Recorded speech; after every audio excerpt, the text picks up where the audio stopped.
What's up, Mike? How's it going, Brandon? Going Brendan. pretty good. Sorry, I got to get that right. Brandon, right? Brendan. I've been Brendan. called Brendan my entire life. It's totally fine. I'm terrible with that. I have too many friends named Brandon. That's why. And you just try to think about it. And then for the Yeah, last name, too, I'm embarrassed. I'm a paisan like you, Garone, right? you nailed it. That's first try. There we go. At least I got the last name, the most important part right, man. Nice. Well, appreciate the time. Won't keep you for too long. But, dude, I got to say, you guys are a breath of fresh air in this day and age where everyone's looking for a life hack or a cheat code or shortcuts or the hookup. You guys are just kind of taking it brick by brick, inch by inch, and doing it the old fashioned way, one step at a time. I love that, man. Thanks a lot. Yeah, it's been a ride, man. This is our 16th year as a band, and I think like one of the benefits of putting out a new album is like it's always this breath of fresh air that Mhm. kind of like it instills in your band. And so we just feel like we just feel ready to rock right now. It's really been like an energy boost for the guys and me to kind of like keep things going and be hitting the ground running.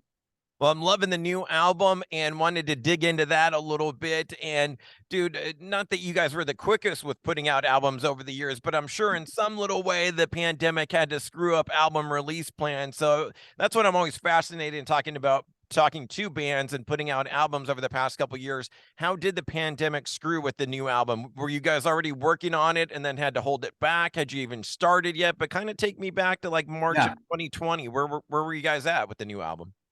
So it's funny. We had a lot of things planned show wise. That I don't want to. I'd rather not talk about it because it's not going to happen. But we had a lot of great things planned. Some hitting some really new places that we weren't going to have been to before.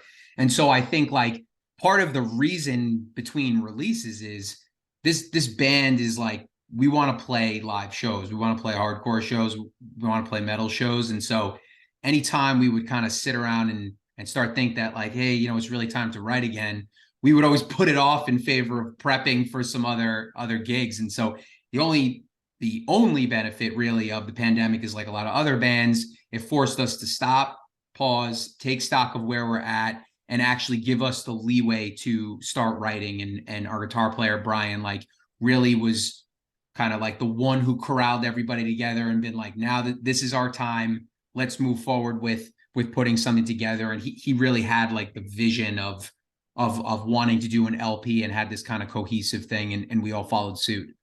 So you guys were sitting around bored during the pandemic, and he's the one that wrangled you all like cats and said, "We got to do this now." We knew we needed an album, and we were planning and we had started writing. The pandemic was the catalyst to accelerate the process, I would say. Poured the gasoline because you had all the time in the world. Straight up. I love it, man. And I could be taking it wrong, but I love the title track and the album title, Change the Way You Think About Pain. Kind of referring back to what I said earlier about everyone wants the cheat codes, everyone wants it to go their way all the time. If someone says something they don't like, they unfollow them. You know what I mean? Like everyone's like trying to avoid anything that's different, where I kind of think the opposite. I think you need to lean into it, because if everything's always hunky dory all the time, and then when it does go sideways, you're not going to have any clue what to do. A little bit of pain is good sometimes, especially if it's self inflicted for the same reason. You know how to handle it once it comes around for real. That honestly, man, like that was very well said. That's like a real big. You kind of nailed the idea of the title is basically the me looking around and seeing everyone sort of like become unable to deal with their own emotions and deal with the pain that reality in life often brings. And so it kind of created this loose narrative in the album of seeing and talking about pain, but more so like pain avoidance and watching people kind of like do things against their own self-interest or making the wrong decisions because they can't face the realities and pain, frankly, of life. And so it was just something that I had like noticed as like to consider myself kind of like a spectator of things, and and it was just kind of like manifested during the time to put together the lyrics for the album. Yeah, man, I really connected with that right away. I recently, and kind of during the pandemic, a little bit before, but started to fall in love with burpees. You know what those are? I sure do. Yes. Yeah. And they're terrible, but I do 50 a day, 5 days a week, and punish myself because I realize that like the more I can inflict that pain and know I can survive it and thrive and grow from it, the better off I am individually when life throws crap at you. So during the pandemic, I we were in Brooklyn at the time, and we were living, in an apartment in Brooklyn in the height, in New York City in the height of the pandemic in 2020 was not a fun place to be. Yeah. It was super depressing. It was really actually pretty scary March, April, May. It was the epicenter of a lot of the what was happening. There was a lot of death and stuff. To your point, I actually prison style did that, but with push-ups, and Ah, okay. actually kept track on a piece of paper like a lunatic, the Hmm. like four and the slash, like the fives. Yep. And so I had this paper filled up, and I would just try to see how many push-ups I could do every day. And it was just like a notebook with like hashes and stuff. So same exact thing. Kind of helped me stay sane. Yeah, I started with the push-ups, and then a friend said, "Do you know what a burpee is?" And I said, "No, what's that? It sounds A fun, but push-up, but way worse. yeah, way worse." But it kind of worked my way into that, and now I'm addicted to it, man. After a long day of work, go home and knock out Yeah. some burpees and try to kill yourself doing that, and survive it, and go, okay, I'm good, I'm reset, Yep. got it all out. I love it, man. Love the album. So many great tracks. I mean, Bite the Hook was the first one. Fell in love with that. Jesus Bones, Post Parasite. I'm probably going to butcher this next one, but Santosha, Yeah. kind of a different gear, and then with the lyric hammer smashing, kind of made me think a little Cannibal Corpse, and kind of had a little bit of a death metal Definitely. It's a vibe to little it a little Easter bit. egg in there. Yeah, yeah. Yeah, yeah. I'm like, am I crazy? Even the riff though in the beginning felt a little deathy, and then hammer smashing, and I went bass like immediately. But kind of cool to see that other gear from you guys. Yeah. I think we wanted to mix up a lot of the tones and sounds on this album. I think we're all collectively really happy with how Thousand Mile Stare, our last album, came out. But I think we wanted to explore a little bit more texture and a little grimier, a little more of a low end, more metal sounding. And I Yeah. think we achieved that. And, for that song, I think we have been focusing, it's our fourth LP. So we're focusing on refining our sound. We figured that a lot of our listeners and hardcore kids would be expecting us to maybe make some crazy pivot. And we wanted to kind of stay true to our sound and really more focus on like refining it. And so I think that's why we wanted to push the envelope a little bit, but we're not trying to bring in anything too out of left field at this point in time. The thing I love about it too, and give you another personal example, my wife is always like, oh, I hate the music you listen to because I can never understand the singer. Like the music's fine, but the vocals are just uncomprehendable. And so I played her your album. She's like, oh, okay, okay. So you can do heavy music with vocals that you can understand, that not necessarily clean, maybe a little shouty Yeah. or screamy, but still comprehensible. Yeah. Comprehensible. Yeah. I think like I've always wanted to focus on sort of like basic things like enunciation and stuff Mhm. like that. But on this album, I've increasingly like focused on, and actually it's the same thing with the last album, exploring with like mimicking our live show. So Ah, like I like the idea, and this is just my personally speaking, like I like the idea of like having it sound the dynamics of how we sound live. And I think with a lot of like heavier music, from some studio magic and from takes, like you can go balls to the wall on every word and every syllable. And I felt that I wanted to bring in some dynamics with that, where there are times in this album that I'm going, I assure you, like harder than I ever have.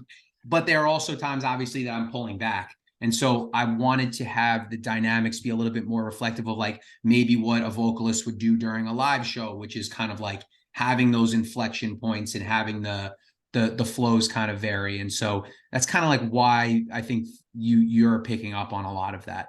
I love it, man. Love it. And, speaking of the live show, we finally do have a tour to talk about, something that you guys don't do a ton of, a little mini tour and Yeah, coming yeah. to our neck of the woods, Southern California, June 30th at Chain Reaction. Already sold that one out. And then the very next night in LA, July 1st at 1720 in downtown LA. Yep. Which is hot off the presses. That one is also now sold out. Congratulations, man. Thank you very That's much. so Yeah. great. And Um, especially like we were talking about earlier, growing this thing brick by brick. it's funny, like I know you're SoCal based and your listeners, like I'm this sounds very pandering. I would say it's not. Southern California is probably our best place to play on planet Ooh, Earth. really? We've been absolutely. We've been playing there since I think our first time playing in LA was 2009, maybe. And we've played there, a lot of times since then. But the scene out there in LA has just been kind of on this meteoric rise. I would say the last like 5 years or so in particular. Huh. And our last time at 1720 pre-pandemic, which was I think like I want to say maybe it was 2019. It was one of our best shows ever. And so when it came time to like do some of these are really more designed to be like kind of special album release shows. And we knew we wanted to get out to LA and do one. And we wanted to put together a fun, like smaller club show at Chain Reaction too, just Oh because yeah. for us, like that's a checkbox. Right? We've never played Chain, so we're super excited about that. And I have to also shout out Mind Force, who we're bringing from New York, who are an incredible hardcore band. So we're so psyched to be back. We'll play LA till I'm dead, and I can't wait to be back finally. Looking forward to it, man. Looking forward to the shows and great that you're bringing out support with you. That's the other question I was going to ask about. Yeah, yeah. If anyone hasn't checked out Mind Force, although I kind of doubt it for a lot of people who are into this kind of music, like they are kind of on top of the world now. They're from the Hudson Valley, we're from Long Island, so they're north of the city, we're east of the city, and we've been playing with them for a really long time, and they're kind of like they're firing on all cylinders right now. So I'm really psyched that they're joining us. Love it, man. Looking forward to the show. And, speaking of friends, had to touch upon, even if you're a wrestling fan or not, still really rad to at least be there for the NXT takeover that you did with Code Orange and for the theme song for Aleister Black. Are you a WWE fan, wrestling fan? Yeah, it's funny. I was actually just talking about this. I grew up being a huge wrestling fan. I fell out of it over a number of years. But as I had, when I, starting with a couple years ago, well, a couple things. Number one, Brian from our band is like a wrestling mark. Like he's a Ah, huge fan.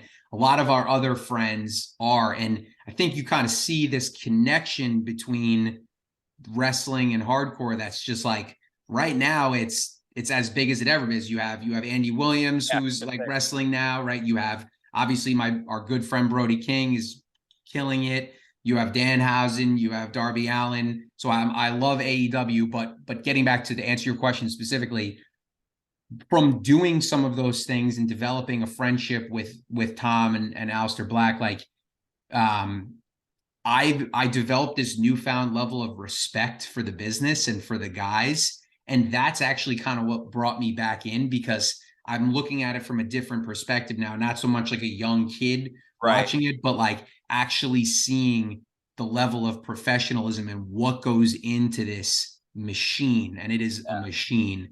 I just like have the utmost respect for those guys. So like I'm a total fan for life now. Yeah, I've got same thing as a kid, big time, and then kind of recently, kind of more fallen back in love with it. You see Yeah. all the planning and the preparation Yes. and what they do, talking trash vocally, Yes. with the microphone in their hand. Even that's been elevated over the years, and I appreciate that for what I do, talking for a living. So it's totally made me fall in love with them again in that whole sport. And you guys old friends with Code Orange, I imagine? Oh, absolutely. Yeah, yeah. I mean, it's been really fun watching them go from this DIY hardcore band that just killed themselves playing 250 shows a year or whatever to now being these like behemoths in the metal world. From like a talent perspective, I mean, they're one of the most talented bands out there, and so I just get a real kick seeing them kind of like really rising in metal and becoming this like established act. So I will always be in their corner rather, kind of like championing for them. They're the best. And great to see Jamie finally stepping out, leaving the drumsticks, setting them down, and being the front man. Yeah, yeah. I mean, like I kind of always felt like that was inevitable for him. I think Jamie was kind of born to be a front man and like got stuck playing the drums. And I know how that is. I used to play the drums too, and now I'm the front Ah, man. So yeah, kindred spirits on that front. I think drummers make the best singers. Yeah, I mean, like I kind of fell backwards into that whole thing. I honestly like I just after a while playing the drums, you're like, I can't deal with this anymore. Like I gotta I need to get on the other side of the aisle. So I love the drums. I still play, but I don't miss playing them in a band. Not really. Or carrying them around or lugging them in and out of a show. That's what I'm getting at. Yeah, I played drums as a kid and then put it down for the microphone, but a different microphone. Yeah. Well, same thing. You're still not packing as much gear up. Yeah, So yeah. I always feel for Dan, our drummer, and I try to help him as much as I can because like I get it. I can just live vicariously through him instead of having to actually play. But at least you know how to break down the hi-hat and everything. I You do. break that Yeah, off. I'm not a total square with that. I do know what I'm doing, so I try to help him as much as I can. But he's gotten so much better than me now that I can't really even talk shop anymore. Brendan, I appreciate all the time. Last thing I gotta hit you with, man. We're an old school radio station. We do the feature mandatory Metallica every night at 10 p.m., which you're gonna be a part of. Sure, Metallica fan at some point in your life, if not still currently. And recently, I've been in this little Metallica debate. I've gotten in with my friend Brad, who sings in a band called Against the Sun, debating the best Metallica album. His pick is Ride the Lightning. My pick is Master of Puppets. How say you? This is the eternal question, isn't it? It is. I listen to Kill 'Em All the most. Ah, What I think is a better album between the ones that you said, probably Master of Puppets. yes. I thought so. So Well, yeah, Kill 'Em All doesn't surprise me being a punk leaning artist. exactly. That Kill 'Em All is their punk rock album. And there's shades of Yeah, that on Ride the Lightning, but I think Master of Puppets is where they kind of all put it together to have a tune like Orion that could be so soft and melodic, and then also still bring the brutality with Battery and Master of Puppets and yep. Majink and all that. And I thought Ride sounded like it was still kind of recorded in the bathroom, where Master wasn't perfect, but better sounding, a lot easier to digest and listen to. Yeah, I totally agree. I mean, I'll leave you with this. We did Hellfest again in France this past year. Metallica headlined our day, and so we got to be like in the band like VIP area, which was basically like this elevated room with windows overlooking the stage, watching Metallica play at night to like 60,000 people. And if I don't know if you know anything about Hellfest now, but like there's this crazy pyro show. So Yeah. just picture Metallica playing in front of like 60,000 people, pyro on all around it. And we're just there like drinking beers and singing along. Like you want to talk about like the pinnacle of life is doing that. So I'll definitely never forget that. Do you have a favorite Metallica tune we could play off of Master of Puppets? Let's keep it with that since we're picking that one. Oh God. Can we go with Orion? We can. I'll throw in Orion for you. I love that song, even though they don't really play it instrumental, not great. I know. But all the instrumentals are so good. Yeah. I mean, that dual solo is just so tasty. And James doesn't play a lot of solos. So I mean, when him and Kirk double up, it's melted butter. Dude, when I saw them, they were on. They were on. It was really cool to see. So it was like a return to form kind of thing. They even made a joke about Saint Anger. Like it was really interesting. That just turned 20 years old. St. I Anger's 20 know. years old, dude. Yeah. Are you a fan of the film? Some Uh, Kind of Monster?